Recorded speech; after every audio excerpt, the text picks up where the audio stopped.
There's too much good and happiness in the world, and I can prove it. Think I'm kidding? Well, usually I am kidding, but this time I'm serious. I am going to prove that it would have been better if the world was full of people whose lives were barely worth living. I am literally going to show you that the world would be better if all of us were poorer and sadder, and almost all of you are going to agree with the proof, even if you aren't quite going to like the conclusion. You might even offer some solutions to solve the paradox, so stay focused. Let us begin.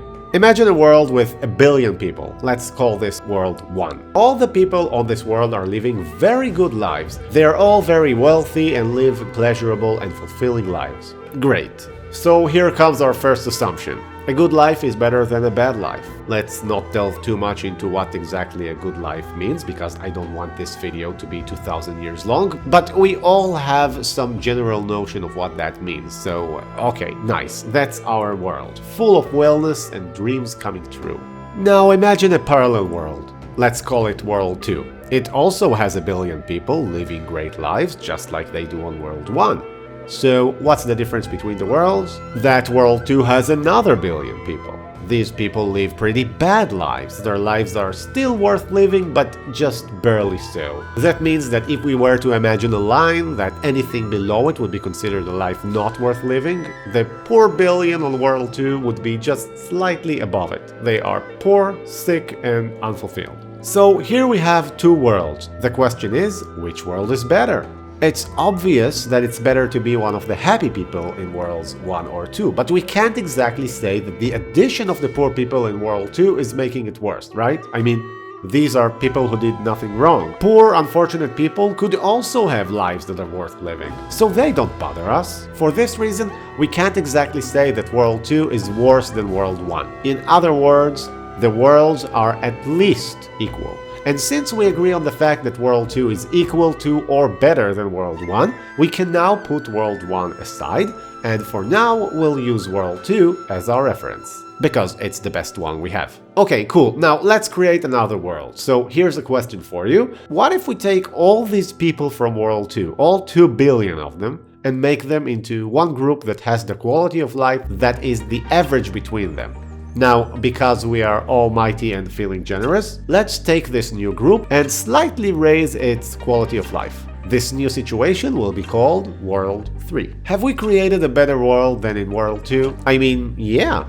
We haven't thrown away any person, we've made the average person happier, and there is now more happiness on this world than there would have been before, so we can now put World 2 aside. World 3 is now our best world. But hold on a minute, let's bring up World 1 for a second. I just want to check something. We've said that World 2 is equal to or better than World 1, and that World 3 is better than World 2. So that makes World 3 better than World 1, but what have we here? This is just more people living in worse conditions, and we've just proven that this is better.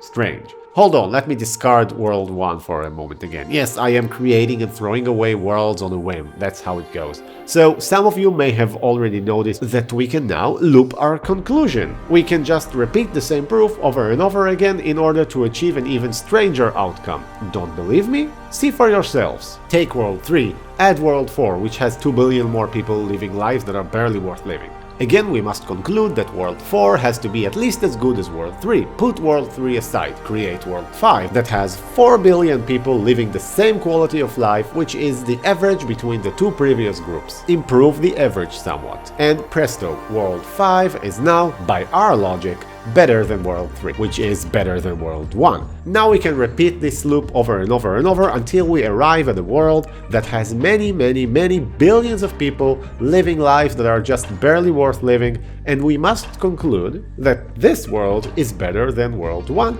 It might even be better than any possible world. Boom! Proof complete, QED. Is that how you say it? So here's proof that it's best to have many people living low quality lives and less people living with high quality of life. But still, none of us would take that deal. Even though it's hard for us to pinpoint exactly where the trick was, almost all of us would agree that this conclusion is absurd. So this conclusion is called the repugnant conclusion because, well, it's the conclusion that we've come to and it's repugnant, so the name makes sense, I guess. But wait, since we ended up with a conclusion that seems like it makes no sense, there has to be a problem with one of the assumptions, right? Well then, which one of them is the problematic one? Maybe the problem started because we've added 1 billion poor people into World 1 to begin with. Maybe the world would have been better without them. I mean, they bring the average quality of life down. But that feels a little strange to say, doesn't it? The world has many of these people. Some of you watching me right now might even be these people, and some of you might have been these people in the past or will be in the future. So saying that those people shouldn't exist, that seems a bit far-fetched. So World 2 must indeed be at least equal to World 1. I mean, I guess you can make an argument that the less people, the better, and then World 2 is not better than World 1, but come on, this isn't a fun attitude, and it's a pretty strange thing to believe in. If people think that there should be less people on the planet, they could start by relocating.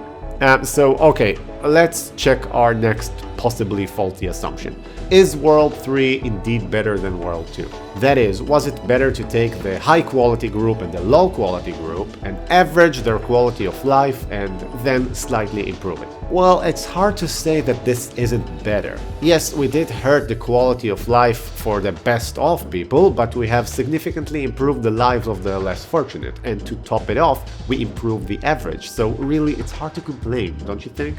Well, I guess there is a little trick here, because in moving between Worlds 1 and 2 we've reduced the average, and in moving between Worlds 2 and 3 we've increased it, but I guess the average only went down because more people were added, whereas between Worlds 2 and 3 the number of people has remained the same. So here too, it's not clear that there is an obvious problem in our assumptions, but still our conclusion leads us to a loop that brings us to something weird. But maybe there is another option, because maybe the problem is that we're looking for logical justifications. Maybe human life is not so easily a subject for logical analysis. Or maybe we can't really define what makes a good and worthwhile life. Maybe there isn't even such a thing as a difference between quality of lives. Or maybe there's another interesting thing going on. Maybe the whole concept of better than is weird here. Maybe it's like a rock, paper, scissors situation. 2 beats 1, 3 beats 2, 1 beats 3, and this new relationship solves the paradox and creates a new one, but never mind that. There are some other solutions to this problem that have to do with the moral theory called utilitarianism, which I am not discussing today, although I guess I kind of am. But anyway, would you like to try and solve these problems? Or maybe these don't seem to you like problems at all and the conclusion seems perfectly acceptable to you. Maybe you believe that many people living badly is indeed better than less people living well. The comment section here should be interesting, so that's all I wanted to talk about. Bye.